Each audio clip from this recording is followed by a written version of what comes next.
Guardians of the Galaxy Volume 2 is here, and once again, Groot has stolen the show, this time as a pint-sized sapling of his former self. After the first film, it's easy to assume you might know everything there is to know about this talking tree, but Groot's roots run deep, and there are more than a few buried secrets fans might not know about Groot and his many forms. I speak for the trees.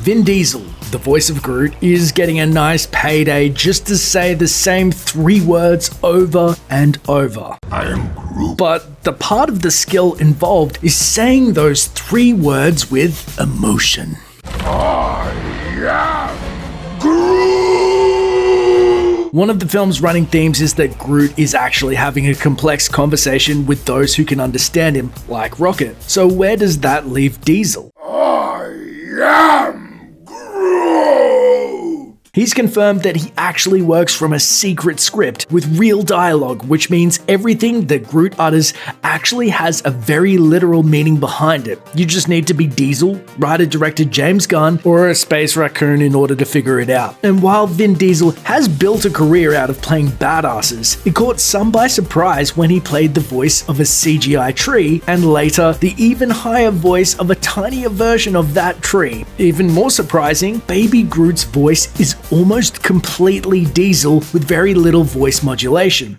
I am Groot. In an interview with Entertainment Tonight, Diesel revealed that he'd been practicing copying the voices of cartoon characters from a very young age. Diesel just happens to be right at home doing silly voices on command, so he had no trouble voicing Baby Groot naturally.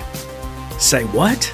Groot is mostly known for his 3 magic words. I am Groot. But during his early comic appearances, Groot was much more talkative, so what happened? According to one possible theory presented by Marvel, Groot's race all have a weirdly specific condition. Their larynx hardens as they get older, leaving them only capable of emitting a handful of words. While Baby Groot retains his tiny vocal vocabulary in the sequel, comics lore says that he might have been able to say a lot more. He's a real-life hero.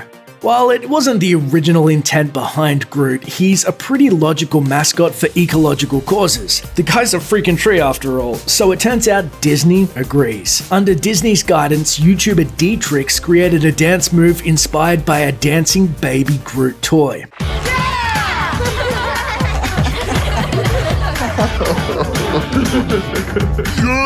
For each Marvel fan who used the hashtag GrootDanceBomb between April 18th and May 5th, or simply liked or shared the original video, Disney donated $1 to the Nature Conservancy up to $250,000. Baby Groot didn't just help save the galaxy, his dance moves are helping save planet Earth too.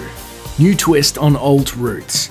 As a twig-sized tot, Baby Groot's personality has changed from his first film appearance. He's now a baby in more than just name. The movie implies that his intelligence and personality revolve around his relative age, something which is made explicit with Groot's appearance as a surly teenager during a mid-credits scene. However, this idea of Groot's changing personality isn't from the comics, where he's had to regrow a number of times. As far as comics are concerned, Groot can grow back from even a tiny sliver, and when he does, he still has all of his adult Groot's memories. So he doesn't go through any prolonged relearning phase, and even if he did, it would probably be moot. The Groot of the comics usually grows much faster than movie Groot, who's taken a bit of time to go from potted plant to toddler tree.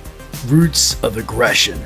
One of the interesting side effects of Groot being regrown is that the younger version seems more aggressive than his former elder self. Sure, Groot could fight when he had to, but Baby Groot takes to battle with zeal. But is it really that much of a surprise? In his earliest comics appearances, Groot was a different kind of monster, tall, broad, articulate, and evil. He tried to take over Earth, and he posed just as much of a threat as any Marvel villain, but as he got older, he mellowed out and became a hero. Baby Groot's unexpectedly violent mood swings may be just because he's in his tree equivalent of the Terrible Twos, but they also could be from James Gunn channeling Groot's pulpy origins. Whatever the reason, the tiny tree practically stole the show, and in a movie with this many weirdos, that's saying something. Oh, wow. I know. It almost hit me. Thanks for watching. Click the looper icon to subscribe to our YouTube channel. Plus, check out all this cool stuff we know you'll love too.